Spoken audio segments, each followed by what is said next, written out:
freaking first cut. Golly.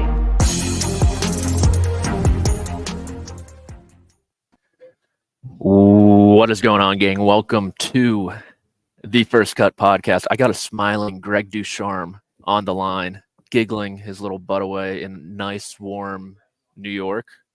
Connecticut, close by. Connecticut. Meanwhile, I'm freezing my butt off in Arizona with wet socks like Xander Schauffele. But Greg, how's your Friday night going? Oh, it's going just wonderful. The weather is perfect. It was actually warm today. I could have worn short sleeves. Driving around town with the windows open.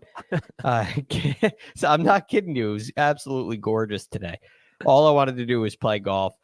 All I could get in was hitting some balls in the sim, which is great. Excited for the season. But it was also great to watch a little golf this evening because, Patrick, there was a lot of golf played today. There was a lot of golf. And first, I just want to say I'm really happy for you, Greg, from the bottom of my heart that you got to enjoy all that fine weather. And sounds like you might have a convertible, so we might have to link up soon. But the day began, actually, the mud fest that is TPC Scottsdale with, I guess, a mudder, technically. Nick Taylor, 11 under 60, ties the course record. I believe Phil Mickelson was the last to do that. He made, I don't know if I can emphasize this enough, a crap load of putts. He was hooping it from every which way, got in, led by 5 after the first round. Greg, I'm not sure how much you saw, just given the on and off nature of the round, but it was just a really special performance from him. Yeah, really special. And look, we talk about stats a lot here on the pod, and we talk about strokes gained a lot, but sometimes the old school stats paint the picture of the day. And Nick Taylor's opening round, he hit 13 of 14 greens. Nick Taylor led the field in strokes gained off the tee in round 1. He's averaging for all the two driving distance holes, he was 101st, averaging 284. But he hit 13 fairways. He hit 16 greens. And like you said, hooping it from everywhere. He had 23 putts. 16 greens with 23 putts. Gained 7 strokes putted in round 1 and shot 60. It was a beautiful round. 7 strokes is so many. Yeah. Yeah, just to give you an idea, I have him right now, strokes gained total for the week after 2 rounds at 5.2. Yeah. Okay. He gained 7 strokes putting in round 1. He's gained 5.2 total. He's tied for the lead. Yeah, I think the thing to look at him is putting regression was always going to happen. Maybe not as poorly as he would have liked. I think he lost strokes on the greens today. But like you mentioned, the greens and regulations leading the field off the tee, that took a step back too. And I think that's probably the concerning part with Nick Taylor, especially with some of the names behind him heading into the weekend. And I think we're supposed to touch on Sahith. I don't know if we really need to, considering he's probably not even going to play today. No, I don't think he's going to get out there. So let's go to Nick Taylor's co-leader, Andrew Novak, kind of out of nowhere, back-to-back 65s, really doing everything well. And he sounds confident, sounds like he's playing with house money almost, and goes around TPC Scottsdale today there was some wind every so often, but still soft conditions, bogey-free, in the clubhouse, looking for that first PGA Tour win. Yeah, back-to-back 65s for him. And looking, he was a little wild off the tee. He hit it into some. He wasn't like a robot like Nick Taylor was in round 1. So he had the spray gun out a little bit off the tee, but was really, really good approaching the green. And whether he was in a fairway bunker, whether he was in the rough or in the fairway, he was able to get the ball to hole high all the time. Even on the greens he missed, which he's only missed 4 so far for the week. He had 15 greens in round 1, 17 greens in round 2. Even the ones he missed, he was pretty pretty close to flag high. So he's hitting it really solid right now, and was able to roll in a bunch of putts. He gaining strokes in both days. Yesterday specifically was a really good day, but today round 2 was a really clean card for him. You see there, if you're watching on YouTube, you see the scorecard, bogey free. And I'll tell you what, in this second round, he missed a lot of makeable putts. They weren't egregious. It's not like he was missing tap-ins, but he gave himself a lot of 8 to 15 foot looks for birdie and wasn't able to get to that 12 under mark for the first time. So this has been a really good start, and probably even better than the score indicates. Yeah, and I think that's kind of the same way I look at his beginning to the season. It hasn't been great, obviously, with 3 straight missed cuts. But you look at Farmers Insurance Open, for example, missed the cut by 1, played Torrey South under par, just didn't take advantage of the North Course, which we obviously know you had to do out there across the first 2 days. And actually, funny enough, I had his data golf profile pulled up, and his caddy rolls in, and then he rolls in behind him. They stop right by me, and they're talking, and I'm scrambling so hard to go back, and I go back to like his live tournament stats instead. But you're creeping out, trying to figure out who Andrew Novak is right in front of him. It's kind of like when you are the first person to view someone's Instagram story. That's how I felt when he was looking over my shoulder. Just but creeping. He had like parts of his game have shown up through his first 3 tournaments. Like 1 week his short game will be on, but his irons are off. Then it will be the opposite, and it's kind of just a culmination of that. And he kind of touched on how his mindset this week. It's a tournament he's always wanted to play. It's his debut appearance, and he's just come into the week like ready to compete. Yeah. Definitely allowing the fans to kind of psych him up a little bit. He said in his post-round interview, he's really feeding off of that energy. So he's having a good time out here, and it's showing with his game. He is. And you know who else is having a good time, Greg? One Maverick McNealy. I've been rubbing shoulders, rubbing elbows with Glenn Powell this week, aka Hangman. And so I think it only makes sense that Maverick is in the mix as well. And when we think about McNealy, number 1 in terms of strokes gained putting last year on the PGA Tour, obviously dealt with some injuries, didn't play a lot. But this week, the ball striking's really come alive. And whenever that happens for Mav, he's going to find his way towards the top of the leaderboard. He has looked really good. He looks healthy. He was on the coverage a lot today. And the golf swing looks really good. It's in rhythm. It's on plane. It looks like he's swinging free. There's no hold on. And kind of like Andrew Novak, he's getting it hole high a lot with his wedges and irons. Dialing in the distance, especially on those short, on some of those short wedge shots. He hit a couple really cool ones, throwing it past the hole, taking advantage of the soft conditions and spinning it back. And the putter, he's not leaning on the putter right now. You know, he's losing strokes putting for the week, and he still finds himself right here in the mix, which is an awesome sign for Maverick McNealy. Yeah, it is. And he finds himself in 3rd, but the group behind him lurking is a number of players you really can't keep your eye off of. And we will touch on them in a second after a word from our partners. Caught by Kelsey for the touchdown. The 49ers are going back to the Super Bowl. The champs are still in it, headed to Vegas.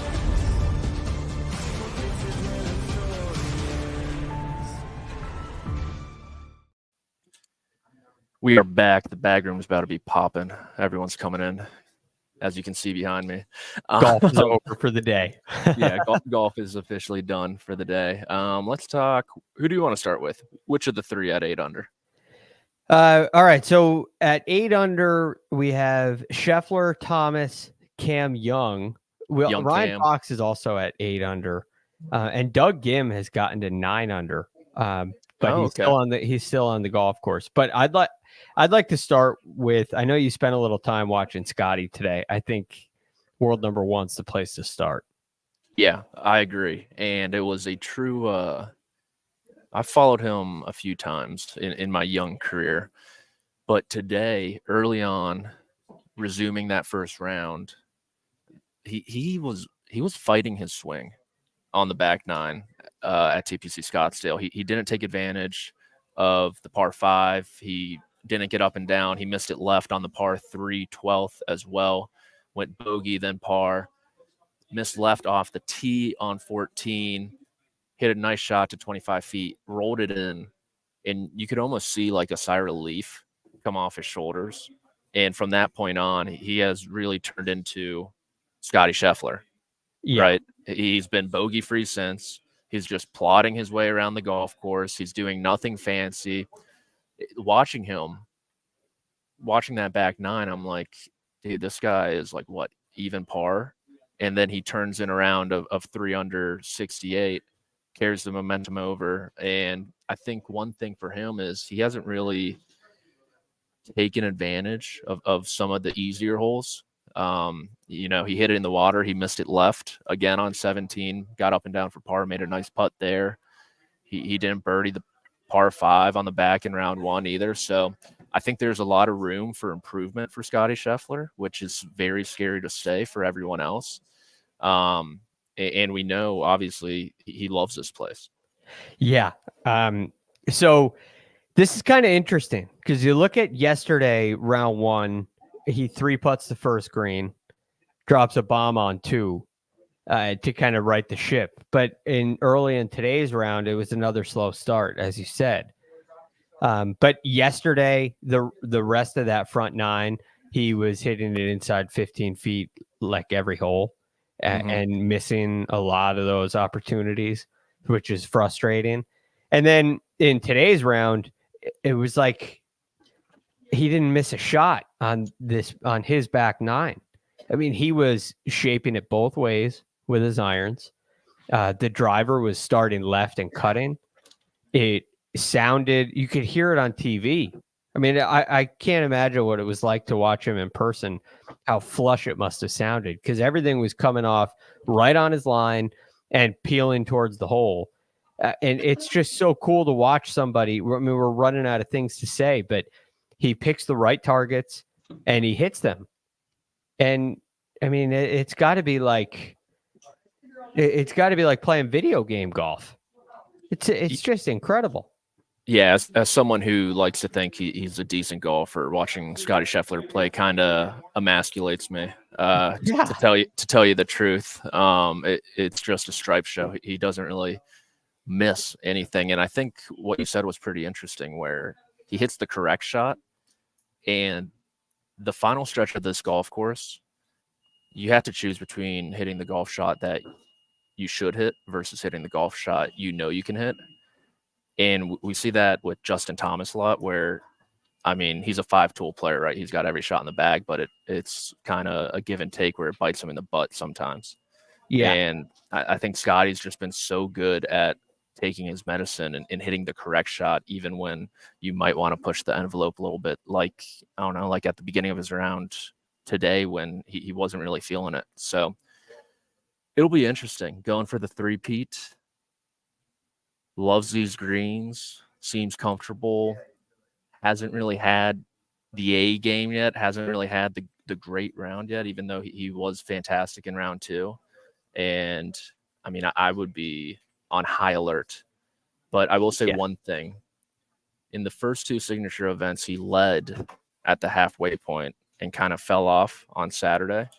And so I don't know how much golf they're going to get in tomorrow, because he'll be in one of the final groups. But I'm interested to see if something like that happens again. Well, if there's a short day tomorrow and a long day Sunday, I think that bodes really well for Scottie Scheffler.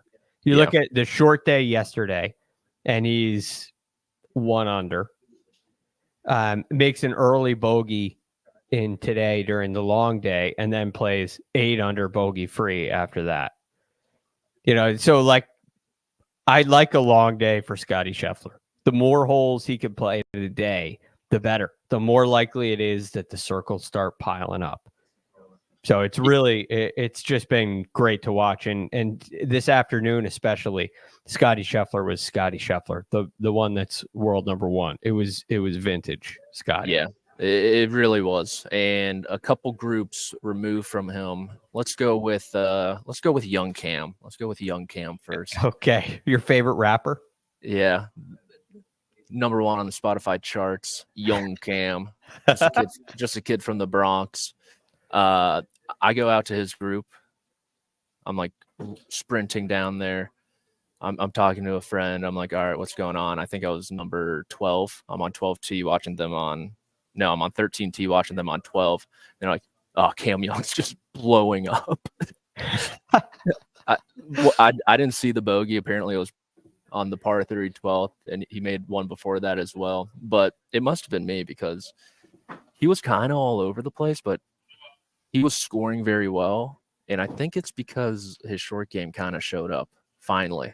And we've seen him play a lot of good golf and a lot of bad golf recently. And if you have a short game, kind of a cooperative short game from Cam Young, we know what he can do in the ball striking department.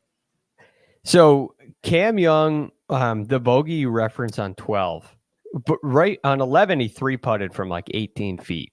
Okay. And then on 12, it's 160-yard par 3, and he hit it 137 yards. I mean, he chunked it. It was a one-handed finish. And I'm looking at him.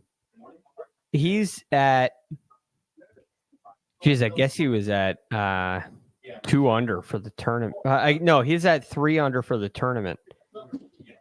But I'm thinking this guy is in contention, right? He's so talented. He has contended in most majors that he's played in. Mm-hmm. And he just chunks it 30 yards short of the green. Like what is going on? The difference between his good shots and bad shots is a little too big right now.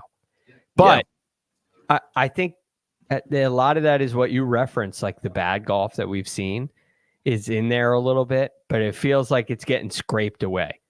Because after that, he wasn't on the coverage too much, but the shots where he's going right at the flag. He's going, right hole locations and giving himself 8 feet for birdie.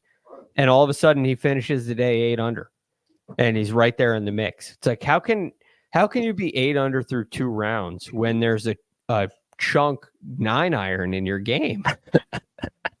He's just that good. Yeah. And I mean, these guys never hit the golf balls. For some of that like that to happen, it's obviously not great for the mentals. And he was a little erratic off the tee, which is you can obviously get away with here. Being one, it's super soft, so the fairways are effectively widened because of that. And 2, there's not a whole lot of trouble. Right. And so it is kind of the perfect golf course for Cam Young in that respect. I mean, we've seen a lot of the, I guess, no putt crowd win here. Hideki twice. You could throw Scottie in that mix if you want. Gary Woodland as well. So it does make some sense that Cam Young is playing well, but the ranges of outcomes, there's a lot of them. Yes. But you know what's cool? You mentioned the team no putt, and I don't think we're at a point where Cam Young can be on team no putt.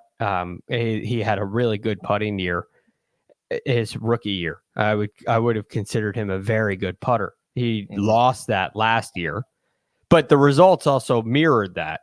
So hard for me to put him on team no putt, but I will say this week he's putting really well.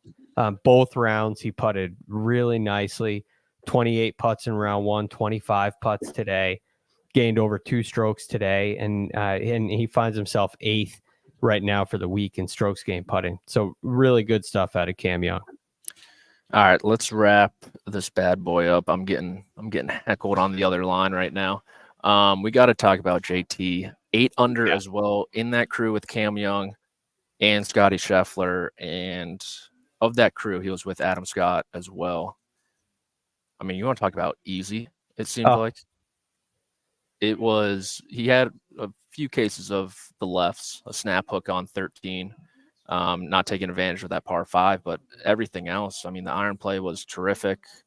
He missed a few chances with the putter, but I mean, he gives himself so many that it kind of evens out in the end.